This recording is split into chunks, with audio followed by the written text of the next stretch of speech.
तर नमस्कार, जय महाराष्ट्र विद्यार्थी मित्रांनो, पुन्हा एकदा स्वागत आहे तुमचं आपल्या यूट्यूब चॅनेलवर.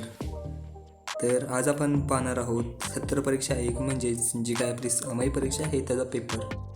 तर हा पेपर कोणता? तर आजचा पेपर असणार आहे इयत्ता 10वीसाठी आणि यासाठी विषय असणार आहे बीजगणित. बीजगणित म्हणजेच मित्रांनो गणित भाग 1. यासाठी वेळ असणार आहे 2 तास. हा पेपर एकूण 40 मार्काचा असणार आहे. आणि त्याचबरोबर मित्रांनो हा पेपर 2022-23चा असणार आहे. यावर्षीचा पेपर आपण लवकरच तुम्हाला प्रोव्हाइड करणार आहोत. त्यामुळे जर का तुम्ही आपल्या चॅनलवर नवीन आला असाल तर लगेच आपल्या चॅनलला सबस्क्राईब करा. व्हिडिओ जराही स्किप करू नका, पूर्ण बघा. वाटल्यास लाईक करा, कमेंट करा आणि तुमच्या वर्गातील मित्रांपर्यंत शेअर करा. त्याचबरोबर महत्त्वाचं म्हणजे काही विद्यार्थ्यांची परीक्षा ही लवकर असते तर काहींची वेळाने. तर तुमची परीक्षा ही कधीपासून सुरू होणार आहे याचे एक्झॅक्ट टाईम टेबल तुम्ही मला कमेंटद्वारे कळवा, जेणेकरून परीक्षेच्या अगोदर तुम्हाला सर्व प्रश्नपत्रिका मिळून जातील.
It's not a game, it's a rich thing.